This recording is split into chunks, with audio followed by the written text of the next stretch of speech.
અમદાવાદમાં BU permission વગર ચાલતી 13 જેટલી સ્કૂલને સીલ કરવામાં આવી છે। સરખેજ, મકરબા, જુહાપુરા અને બોપલમાં આવેલ આ શાળાઓને સીલ કરવામાં આવી। મનપાએ બીયુ પરમિશન અને ડોક્યુમેન્ટ માટે સૂચના આપી હતી। જો કે ડોક્યુમેન્ટ રજૂ નહીં કરવામાં આવતા મનપાએ 13 જેટલી સ્કૂલને સીલ કરી છે। બોપલમાં કિડ્ઝી પ્રી સ્કૂલ અને યુરો કિડ્સ સ્કૂલને પણ સીલ કરાઈ છે, ત્યારે એન્શિયન્ટ સ્પ્રાઉટ અને કેનકિડ્સ સ્કૂલને પણ સીલ કરવામાં આવી છે। જુહાપુરામાં ન્યૂ એજ અને બચપન પ્લે સ્કૂલ સીલ કરાઈ છે, ત્યારે નેશનલ સ્કૂલ અને એ આઝમ સ્કૂલને પણ સીલ કરવામાં આવી છે।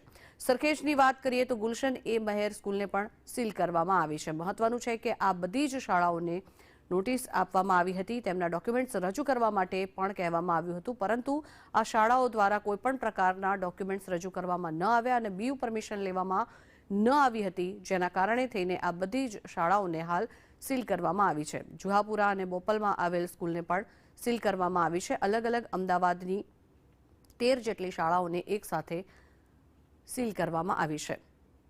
બીયુ પરમિશન માંગવામાં આવી હતી, તેમ છતાં બીયુ પરમિશન ન હોવા છતાં આ શાળાઓ ધમધમી રહી હતી, જેના કારણે થઈને અત્યારે હાલ આ કાર્યવાહી હાથ ધરવામાં આવી છે। ત્યારે સરખેજ અને મકરબામાં આવેલ બચપન પ્લે સ્કૂલને પણ સીલ કરવામાં આવી છે, ત્યારે ક્લાસિક પ્રાથમિક સ્કૂલ જે જુહાપુરામાં આવેલી છે તેને પણ સીલ કરવામાં આવી છે। કોઈપણ પ્રકારના ડોક્યુમેન્ટ રજૂ કરવામાં નથી આવ્યા, તેના કારણે થઈને મનપા દ્વારા આ કાર્યવાહી હાથ ધરવામાં આવી છે। બીયુ પરમિશન વગર જ આ શાળાઓ આટલા સમયથી ધમધમતી હતી અને જેના કારણે થઈને હવે કાયદેસરની કાર્યવાહી હાથ ધરવામાં આવી છે। સરખેજ અને મકરબામાં આવેલ આ બધી જ શાળાઓને હાલ સીલ કરવામાં આવી છે।